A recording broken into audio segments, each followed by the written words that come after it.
વાત કરીએ અમરેલીની। અહીં ખાંભામાં સરકારી દવાખાના પાસે માત્ર મોડી રાત્રે અહીં 7 ફૂટ લાંબો રોક પાયથન અજગર દેખાતા દોડધામ મચી ગઈ। અચાનક અજગર દેખાતા સ્થાનિકોમાં ભય સર્જાયો। વન વિભાગે તાત્કાલિક ઘટના સ્થળે પહોંચી અને અહીં જે સાપ છે તેને અજગર છે તેને રેસ્ક્યુ કરવાની કામગીરી હાથ ધરી। ભારે જહેમત બાદ અજગરને રેસ્ક્યુ કરવામાં આવ્યું અને ત્યારબાદ તેને સુરક્ષિત રીતે જંગલ વિસ્તારમાં મુક્ત કરવામાં આવ્યો હતો। તો રેસ્ક્યુના દ્રશ્યો પણ સામે આવ્યા છે। સરકારી દવાખાના પાસે જ અજગર દેખાતા ભયનો માહોલ સર્જાયો હતો।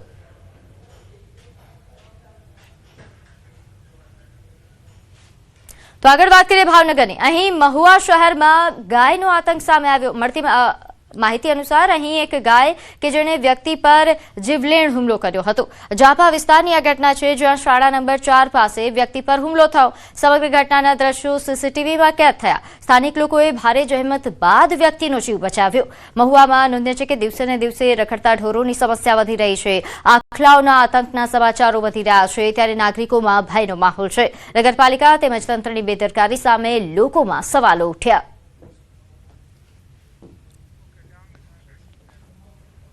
તો આગળ વાત કરીએ સાપુતારામાં હોટલ નજીક દીપડાના આંટાફેરા બાદ જે ઘટના છે તે સીસીટીવીમાં કેદ થઈ હતી। હોટલ નજીક અલગ અલગ સમયે 2 દીપડા દેખાયા હતા। સાપુતારા પ્રવાસન સ્થળ હોય, અહીં અનેક વખત દીપડા દેખાતા પ્રવાસીઓમાં પણ ડર હતો। જોકે હોટલ સંચાલકોએ વન વિભાગને જાણ કરતા શામગાહન રેન્જના અધિકારી કે જેમણે પાંજરું મૂક્યું અને એ સમયે કદાવર દીપડો પાંજરે પુરાયો હતો અને હજુ એક દીપડાને પકડવા વન વિભાગનું રાઉન્ડ ધ ક્લોક પેટ્રોલિંગ ચાલુ હતું।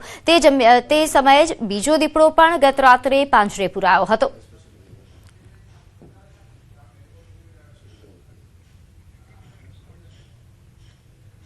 તો રાજસ્થાનના સીકરમાંથી હૃદય કંપાવી દેનારી ઘટના સામે આવી। અહીં રસ્તાના સામાન્ય વિવાદમાં એક જ પરિવારના 2 પક્ષો વચ્ચે એવો તો લોહિયાળ જંગ ખેલાયો કે જોનારા ધ્રુજી ઉઠ્યા। દબંગોએ ઘરમાં ઘૂસીને મહિલાઓ અને પુરુષો પર જીવલેણ હુમલો કરી દીધો। આ સમગ્ર ઘટનાના કાળજું કંપાવી દેતા દ્રશ્યો સીસીટીવીમાં કેદ થયા। આ ભયાનક દ્રશ્યો જુઓ, કેવી રીતે કાયદો અને વ્યવસ્થાના ધજાગરા ઉડાડીને માથાભારે તત્વો લાકડીઓ અને લોખંડના સળિયા વડે તૂટી પડ્યા છે।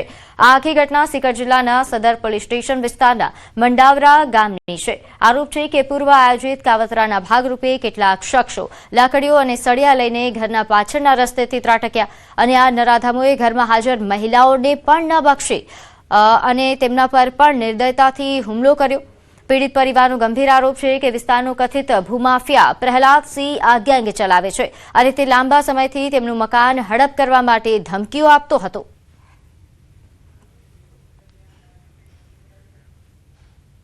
આગળ વાત કરીએ ગાંધીનગરમાં પીએમની અપીલ બાદ ઋષિકેશ પટેલનો નિર્ણય। ઋષિકેશ પટેલ પોતાની સીએનજી કાર લઈને કેબિનેટની બેઠકમાં આવ્યા। પોતાના મત વિસ્તારમાં પણ સીએનજી કારનો ઉપયોગ તેઓ કરશે તેવું જણાવ્યું। તો નોંધ્ય છે કે પ્રધાનમંત્રી મોદીની અપીલ બાદ હવે ઘણા અધિકારીઓ નેતાઓ આ પ્રકારે પ્રયોગ કરી રહ્યા છે। બને તેટલું પેટ્રોલ અને ડીઝલના વાહનોનો ઉપયોગ ટાળી રહ્યા છે।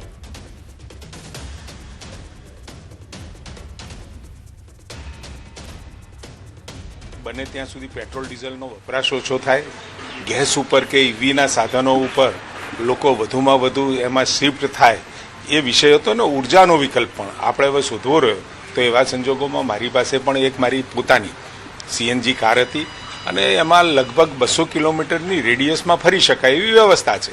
એટલે મેં નક્કી કર્યું છે કે હું મારી પોતાની કાર લઈ મહેસાણા, વિસનગર અથવા તો અમદાવાદ સુધી, જ્યાં 200 કિલોમીટર સુધી આવવા જવામાં થતા હોય એવા સમયે હું આ જ ગાડી વાપરીશ। તો અમદાવાદમાં ફરી સીએનજી ગેસના ભાવમાં વધારો થયો છે। અદાણીએ સીએનજી ગેસમાં 2 રૂપિયાનો વધારો કર્યો। સીએનજીનો નવો ભાવ હવે 88.02 રૂપિયા પ્રતિ કિલો થયો છે, જ્યારે સીએનજીનો જૂનો ભાવ 86.02 રૂપિયા હતો।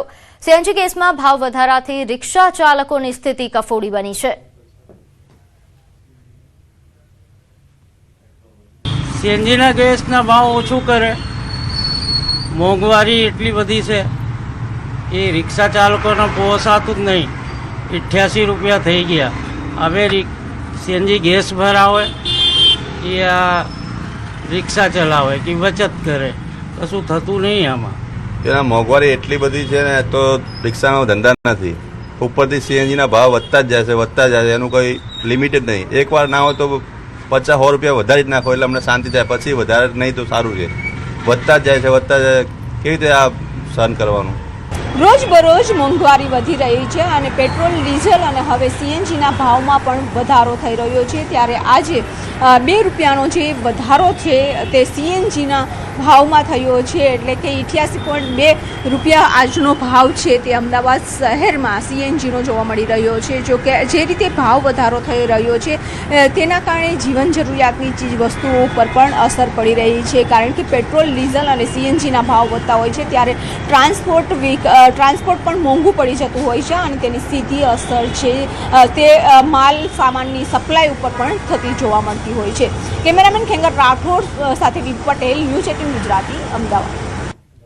તો પીએમ મોદીની અપીલ બાદ કાર પુલિંગ. વન વિભાગના બંને મંત્રીઓ એક સાથે એવી કારમાં આવ્યા. પીએમ મોદીની અપીલને લઈને તેમણે આ નિર્ણય કર્યો. નોંધ્ય છે કે આ જ રીતે તમામ મંત્રીઓ એક બાદ એક આ રીતે કાર પુલિંગ કરીને આવી રહ્યા છે.